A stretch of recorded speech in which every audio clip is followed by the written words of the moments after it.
వర్షాల కారణంగా పిఠాపురం నియోజకవర్గంలో సుమారు 2000 ఎకరాల్లో వరి, మినప, పత్తి పంటలకు తీవ్ర నష్టం జరిగిందని తెలుగుదేశం పార్టీ రాష్ట్ర అధికార ప్రతినిధి పిఠాపురం మాజీ ఎమ్మెల్యే వర్మ పేర్కొన్నారు. పిఠాపురం నియోజకవర్గం గొల్లప్రోలు మండలం తాటిపర్తి, చెందుర్తి తదితర గ్రామాల్లో మాజీ ఎమ్మెల్యే వర్మ పర్యటించారు. వర్షాల కారణంగా నష్టపోయిన పంటలను ఆయన పరిశీలించారు.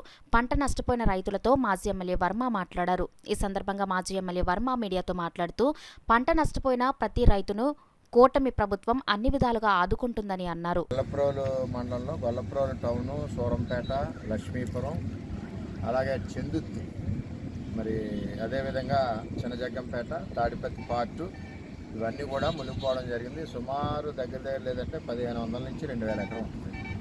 చెందుర్తి ఆ ఏరియా చూసుకుంటే పత్తి చేలు పోయినాయి, చాలా పెట్టుబడి పెట్టారు, మిరప చేలు పోయినాయి, మొత్తం మునిగిపోయినాయి. అలాగే లక్ష్మీపురం ఇవన్నీ కూడా మిగిలిన కూడా వరి చేలు. అలాగే చిన్నజగ్గంపేట వచ్చేసరికి పుష్కర కాలువ గంటు పడిపోయి అక్కడ పోయింది. ఓవరాల్గా పిఠాపురం నియోజకవర్గంలో దగ్గర 2000 పైచీలకి ఎకరానికి నష్టం జరిగింది. అలాగే కొత్తపల్లి మండలంలో కొన్ని గ్రామాలు. నేనేమంటున్నానంటే తెలుగుదేశం పార్టీ ఉన్నప్పుడు 2018లో ఏలేరు ఆధునీకరణ ఫేజ్ 2కి 156 కోట్లు రిలీజ్ చేసి చంద్రబాబు శంకుస్థాపన చేసి టెండర్ అయి పనులు స్టార్ట్ అయిన ప్రాజెక్ట్ని జగన్మోహన్ రెడ్డి ఆపివేయడం జరిగింది. ఈ నియోజకవర్గానికి నీరు ఎద్దడొస్తే పంటలు ఎండిపోతాయి, మునిగిపోతే పంటలు పాడైపోతాయి. ఎద్దడు వచ్చినప్పుడు పంటలు ఎండిపోకుండా ఉండడానికి ఆ రోజు నేను పురుషోత్తపట్నం 1800 కోట్లతో తెచ్చి నీరు పారించాం. ఉధృతంగా వరదలు వచ్చినప్పుడు మునిగిపోకుండా ఉండడానికి ఏలేరు ఆధునీకరణ తెచ్చి పనులు ప్రారంభించాం. దాన్నే శుద్ధగడ్డ కొండకాలం అంటారు. గొల్లప్రోలు టౌన్ కానీ ఇవన్నీ ముంపు లేకుండా. దాన్ని ఎప్పుడైతే జగన్మోహన్ రెడ్డి ఆపేసాడో ఈవేళ రైతుల యొక్క పరిస్థితి ఇది. కోట్ల రూపాయల నష్టం జరుగుతుంది.